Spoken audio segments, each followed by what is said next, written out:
मित्र ने पूछा है, how does spare awareness brings here and now? Is there a special technique of outer space awareness? Outer space awareness सारी साधना का उद्देश्य है लिव हियर एंड नाउ, यहीं और अभी में जीना। ओशो की समस्त देशना का और सारे संतों की समस्त देशना का सार यही है कि अभी और यहीं में जियो। क्या हम अभी और यहीं में नहीं जीते? नहीं जीते। नाउ एंड हियर में हम नहीं जीते, हम देन एंड देयर में जीते हैं। कैसे देन एंड देयर में जीते हैं? क्योंकि मन के तल पर जीते हैं और मन का स्वभाव है देन एंड देयर में जीना। नाउ एंड हियर में जीना मन का स्वभाव नहीं है। देन का क्या मतलब हुआ कि मन अतीत के बारे में सोचता है या भविष्य के बारे में सोचता है। मन कभी वर्तमान के बारे में नहीं सोचता। वर्तमान सोचने की चीज़ ही नहीं है, वर्तमान अनुभव करने की चीज़ है। मन फीलिंग से नहीं चलता, सोच विचार से चलता है। हृदय फीलिंग से चलता है, सोच विचार से नहीं चलता। तो मन हमेशा समय में जीता है। ध्यान मन के पार की घटना है। इसलिए भगवान महावीर कहते हैं कि ध्यान सामायिक है, समय के पार की घटना है। तो एक तो मन हमेशा अतीत या भविष्य में रहेगा, समय में जिएगा। और देयर एक गजब की बात है, सामने जो उपस्थित है मन उसके बारे में नहीं सोचता। सामने अगर कोई है तो सोचने की बात नहीं, उसको फील करने की बात है, उसकी उपस्थिति को फील करना है। लेकिन मन उस समय क्या करेगा? मन कहीं और भटकता रहेगा, मन किसी और के बारे में सोचता रहेगा। एक हमारे डायरेक्टर थे, रीजनल डायरेक्टर थे, धनबाद हमारा ऑफिस था, हेडक्वार्टर रांची हुआ करता था। तो चलते थे, मुझे हमेशा साथ रखते थे, कहते तुमसे बात करने में बड़ा मज़ा आता है। तो आना जाना 5 घंटा लगता है, तो रास्ता बड़े आराम से कट जाता है। तो जब गाड़ी 20-25 किलोमीटर चल पड़ती तब पूछते थे कि लौट करके जब धनबाद आएंगे तो याद दिलाना ये काम करना है। फिर रांची पहुंच जाते, फिर रांची सारा काम वगैरह करके लौटते। जब फिर गाड़ी आगे 20-25 किलोमीटर जाती तो कहते कि दूसरी बार रांची आएंगे तो ज़रा याद दिलाना ये काम करना है। हमने कहा कि सर अभी हम धनबाद जा रहे हैं, तो आप ये कहो ना धनबाद जाके क्या करना है, आगे की बात कहो। लेकिन हमेशा वो पीछे की बात करते थे। लेकिन तब मैंने देखा ये मन की आदत है कि मन जो सामने है उसकी बात नहीं करता, उसकी बात नहीं सोचता।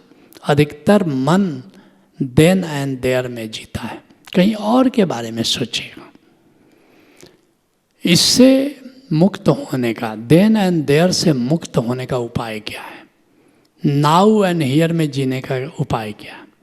अब कुछ लोगों ने सोचा जब अभी और यहीं में जीना है तो फिर अभी और यहीं में मन को लाओ, अर्थात अभी यहीं के बारे में मन को कमांड दो, कभी यहीं के बारे में रहो, सोचो, अभी के बारे में सोचो।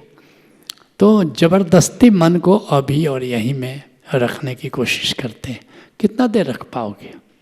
1 मिनट ज़्यादा से ज़्यादा। लेकिन कुछ परंपराएं हैं, जैसे लखनऊ में एक संत हुए पूंजा जी, अपने सभी लोगों को यही बताते हैं अभी और यहीं में जियो। और उनसे जुड़े अब कई लोग हैं जो अभी भी साधना के रूप में लेते हैं और असफल होते हैं, एक गिल्ट में चले जाते हैं। जो भी साधना को इस रूप में करेगा कि मन मेरा अभी और यहीं में रहे, he is bound to fail, निश्चित समझो, एक गिल्ट के।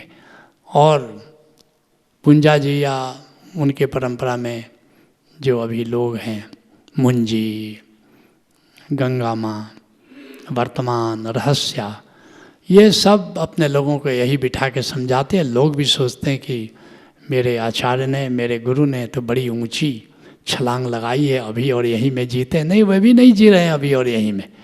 कहना बड़ा आसान है, अभी और यहीं साक्षी का परिणाम है, याद रखना। साक्षी साधने के 5000 तरीके ओशो ने बताए हैं, उसमें से मुख्य 50-51 हम बताते हैं तुम्हें। ध्यान समाधि से शुरू करते हैं, मिस्टिक रोज में तो बहुत ही गहराई से इस बात को हम लेते हैं कि साक्षी कैसे रहोगे।